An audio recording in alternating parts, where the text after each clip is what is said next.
Great morning, everybody. Great morning. This is Joe Palone from Behind the Cheese talking to you about, of course, my beloved Green Bay Packers. This episode is just about my experiences with particularly living in New Jersey, growing up a Green Bay Packer fan. I'm 53 years old, so I was born in 1972. And it's about growing up in New Jersey and going to Giant Stadium. I've been blessed a lot to go financially and by my dad when I was younger. So I'm kind of doing this off the cuff. I'm going to say I could be 100% wrong. I could be 100% right, but I'm close. If that makes any sense. I believe my dad took me to my first Packer Giants game at the old Meadowlands in 1980, I would say. And I believe the Packers won that game. And then it's going to get more. I'm going to give you more facts that are 100% true because I'll remember. But I think it was 1980 was my first game. I know Lynn Dickey was the quarterback. My man, Lynn Dickey, who I met twice. We won, I believe, 27-21, I would say. And then I believe I won again in 1981 because I remember this Packer fan giving me Green Bay Packer tuna sandwiches at the game, which was awesome. I know everybody, different time. You trusted people a lot more back then. So I would say I was 8 years old when I first went to Giant Stadium, the old Giant Stadium, the Meadowlands, and I believe we won. Then I went in 1981. I'm guessing I could be a little bit wrong with the year of when we won, when we lost. I'd have to go back and check even the Packers statistics. And I think we lost in 81. Lynn Dickey was the quarterback also. So I went twice. No, for sure. I don't think I went in the 70s. I got to be honest with you. I don't think I went in the 70s. So I was 8 and 9 years old. Then it gets to 1982, and I'm going to start remembering. 1982, I was 10. That summer, I had went to Lambeau Field for the first time. Met Bart Starr. He was our coach. And I've talked about this before on my channel. It was the last game before the strike. And I remember way up there. All these games, I was way up there. And they were down 19-7. This is when LT was there. Well, LT was there in 81 also. It was his rookie year. And the Packers ran a reverse, and Lofton ran it 83 yards for a touchdown. Oh my gosh, he didn't get touched. It was a beautiful block by Dickey on the outside. I believe he blocked Taylor. When the quarterback flips it and he comes back around and he blocks on the edge. Still remember that clear as day. That was the start of a fan telling me to shut up, turning around and telling me to shut up. I was 10 years old. I was like, come on, James. I was like, my voice hadn't even cracked yet. And I remember my dad was an ex-police officer, so he was going to fight the guy. So I just kept quiet the rest of the game. The Packers would go on and win that game 27-19 after being down 19-7. Very proud. And that year, I told you, I also went to the Jets game, and the Packers lost 15-13. Pat Leahy special, Todd. So I went to both New York. One was in New Jersey, obviously, and Packers won one, lost one. Packers would make the playoffs that year. That was the only playoff. I was 10 at that time. That I think they made it in 72, but I was a baby, basically. I was 6 months old. And then my seeing the playoffs 1982, and then they wouldn't make the playoffs in just another conversation until 1993. So I was a fan, a hurting fan for all those years. So I get it, Todd. Maybe not as much as the Jets, but I had some rough times. Anyhow, getting back to Packers Giants, I got off target here. 1983. So the lights went out. So the lights went out. It was to solidarity. They went across and shook hands because they were going to strike that night. That was the last game. It was a Monday night game. Lights went out. Don Meredith and Frank Gifford and Howard Cosell were the announcers when I went home and watched the game. And that was the famous, when I'm going to do my Howard Cosell. 1981, he took the NFL by storm. Taylor came in again and again and again, unstoppable on the pass rush. Time and again, he showed his tremendous speed and range and electrified the National Football League. But Lynn Dickey leads the Packer attack, which can be awesome. There is Jefferson and Lofton to try to stop, but Jefferson might not be in tonight. It might be the tight end Paul Kaufman, and Dickey loves to go to Kaufman, whom Giant coach Ray Perkins has said, I've never seen him drop a ball that he's touched, and that wasn't evidence. But Lynn Dickey goes to perhaps the greatest wide receiver in all of football. So versatile, so fluid, so live, James Lofton. So tonight, It's the offense of the Packers meeting the defense of the Giants on NFL's Monday Night Football. That was the opening of the 82 game. And was he not right? James Lofton coming up with a huge play in that game. All right. Win that game. 83, I go back. We get blown out 37-3. Oh my God. Ali Aji kicked a 56-yarder when 56-yarders were like 66-yarders now. Horrible game. Packers get blown out. I believe it was 37-3. They actually ran a reverse at the 1-yard line. And I believe it was Mark Haynes, I want to say, that stopped Gary Lewis on a oh my goodness. Which we would score on against the Washington team. Well, with Washington Redskins at the time, 48-47 win a few weeks later. They ran that same reverse and he scored. It was a walk-in at Lambeau Field. So got stopped the one. And horrible night. Gary Lewis also blocked 10 kicks in 12 games one time. He used to go up and he was a tall tight end and would just block kicks. Extra points, field goals. He was incredible weapon. All right, so we lose in 83. I'm just talking about at the Meadowlands now, where I went. I'm going to say 1986. I don't think I went in 85. No, they played. No, so I'm going to say 1986 was another horrible game. It was a Saturday. It was December 20th, 1986. The Giants would win the Super Bowl that year. Ex-Packer Tom Flynn blocked a punt, ran it back for a touchdown. Packers actually cut the game to 31-24, but they would lose 55-24. Horrible game. It was on a Saturday. I remember I never missed practice. My dad let me miss wrestling practice to go to the game. He knew the firefighter that was the coach, and he said, "Oh yeah, you're going to Packer Giant game." So Randy Wright was our quarterback. I mean, we hung in there. Forrest Gregg was our coach. Lost that game.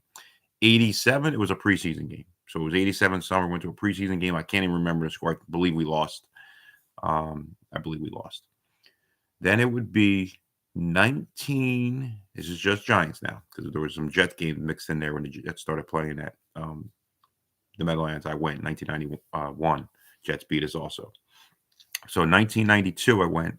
Packers started turning around. It was Holmgren's first year. We didn't have Reggie White yet, but we had Holmgren, we had Wolf, and we had Sterling Sharp. And they triple teamed Sterling Sharp. I remember I had a gym at the time. I got to the game late. Nobody would help me close the gym. And me and my sister and my brother-in-law went to the game in 1992. Sharp had an incredible game. Look that game up on YouTube. I think he had 9 catches for over 130 yards. They triple teamed them. They were shell covering them, but they still couldn't stop him. Everybody in the building used to always knew the ball was going to Sterling Sharp, but they still couldn't stop him. Sterling had a fantastic game. The game was close. The game was close. Favre first year starting, a few games in. I think we were 3-5 going into the game, and we would lose 27-7. Packers started fighting at the end. He threw a pick six. I think he threw 2 pick sixes, to be honest with you, and that was a rough one. So that was 92. Then we would go. I would go back there in 1990. I saw a playoff game. My cousin felt bad for him, but Vikings Giants in the 97 season when they lost that game in the last 3 minutes. Jason Sehorn had an interception that game. I remember. Okay, so the next time I go is 1998. I go. I didn't want to deal with the fans. Remember, I was telling you I was always abused by the fans, telling me to shut up when I was 10 years old. So I went in a limo. I remember, so they dropped me off right at the gate. Picked me up right at the gate, nothing to worry about. I didn't have to worry about crowds and stuff like that. Just got to worry about getting out of the stadium because I would always wear my Packer stuff. So that was 1998. Tyrone Davis had 2 beautiful touchdowns, long runs. We dominated. Laurie Butler had 2 interceptions that game, and Packers dominated that game and won big, 38-3. Maybe it was something like that, 37-3, 34-3. Then I would go back in 2001, shockingly. I went back in 2001, and my man Leroy Butler was injured, so he didn't play. We went the night before. My sister and my brother-in-law, again, we were stalkers, not stalkers. We were huge fans, and we met some Packers. I met Antonio Freeman and William Henderson and Bubba Franks. I also met Darren Sharper, unfortunately, but he was cool at that time, but he's done some bad things over the years after that. But the next game, actually, I said to him, though, I said, you should be in the Pro Bowl this year. And I remember him saying, he'd be like that sometime. But, hey, how long have you been a Packer fan? He asked me how long I was a Packer fan. I was older than him. Told him how long I was at that time. He said, oh, cool. He picked off 2 passes the next day. And the Packers dominated that game. That game was supposed to be September 11th. I'm sorry, around that, September 11th. But then September 11th happened. So it was supposed to be that Sunday. So September 11th happened on a Tuesday. I was supposed to go to the Packer Giant game. I had tickets. I bought like 7 tickets for other people, too. I was going with a bunch of people. I was blessing them. Most of them were Giant fans, and some were Packer fans. My father was going, and my sisters and my brother-in-laws. So we were all psyched. And then, unfortunately, September 11th, and then the game would go all the way to the last game of the year, I believe. Yeah, and if it wasn't the last game of the year, it was the second last game of the year, but it was all the way in January. That's when Favre gave Strahan a sack. Unfortunately, I was at that game that he could not touch him. The fans were going crazy. Packers did go on and win handily. Ahman Green had a good game. Favre had a good game. Strahan gets the sack at the end. Gaston, of course, is upset. We recently said, you hurt me, Brett. You hurt me. If you saw that clip, check that clip out. But I understand his pain. Packers win that game in 0-1. And then I would go, I would go into my final. I didn't go in 0-7 because I still was treated not so great there in 0-1. I was very quiet too when I went. Very quiet. Wear my stuff, but very quiet. Not a lot of cheering in 98. Not a lot of cheering in 0-1. I kind of learned my lesson, unfortunately. I used to hear an older lady tell me too, like, oh, Joseph, you can go to the Green Bay Giant game, but just, know where you are and don't cheer, basically. You know what I mean? Like, wow. Like, I have no idea what that came, but this lady was in her 80s. So that's kind of the thinking. So all I really want to do is go to Lambeau Field. All right. But anyway. And then my final one, I tried to bless a few people, and I took them again in 2012. And that was probably the worst experience. So here it was 13 years ago. I was like 40. Tried to take a couple people to bless them. Our seats were way up, and I'm grateful for the seats too from my cousin's brother-in-law. He used to give me a couple tickets, and they just abused. One nice play of the game was Rodgers up the sideline and Jordy Nelson for a touchdown, tied it at 7, but the Packers got steamrolled. And I remember one of my ex-students actually texted me. I hadn't heard from him for years. Texted me, Pallone, what's going on with the Packers? In the stadium. When I was in the stadium, he didn't even know I was there. I did tell him I was there, but Packers got destroyed on I think it was a Sunday after Thanksgiving. It was cold. Those people, too, that I took were very freezing. They didn't want to be in the stadium. And I told them, I warned them. They were kind of most of the time in the bathroom, staying warm. Packers got destroyed. Then I go into my car, getting called every name in the book.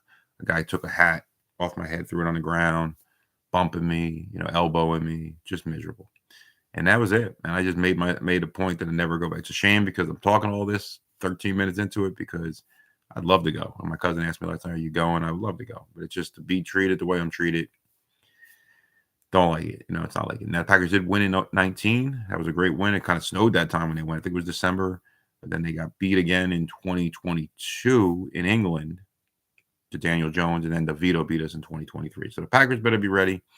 And, of course, it's MetLife now. And through those years, in 2012, it was MetLife also. So I've had some bad experiences, had a couple of good experiences. But living in New Jersey and being a Packer fan has not been easy over the years, and we're not even talking about the losses, the 2 huge playoff losses in my lifetime, the one championship game and the one we should have gone to the championship, but we got beat by the Giants. So there's no love lost between me and Giant fans, Giant coaches, Giant players.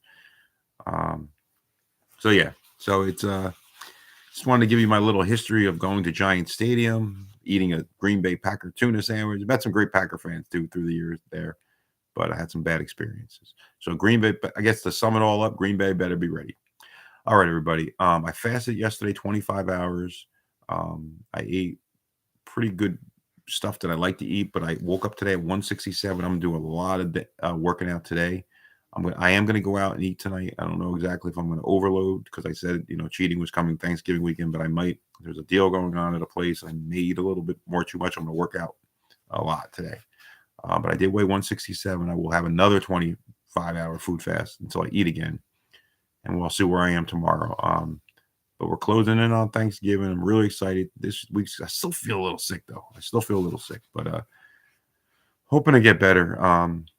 Going to a chiro appointment, church tomorrow, and I'm just ready and going to be souped up for the Packers. Cannot afford a loss, Green Bay. You cannot afford a loss. Got to get right. Got to get right. Not disrespecting the Giants, but they've already lost 8 games. They're 2-8. They're not going to lay down for us, but the Packers got to make them lay down. And the Packers got to get their running game going. Love's got to play outstanding. Defense has just got to keep playing the way the defense is playing. All right, everybody. Have a great, great day. Happy Saturday. Go Pack Go, and you'll hear from me tomorrow. Have a good night, everybody. Thanks for listening to my rant. Go Pack Go.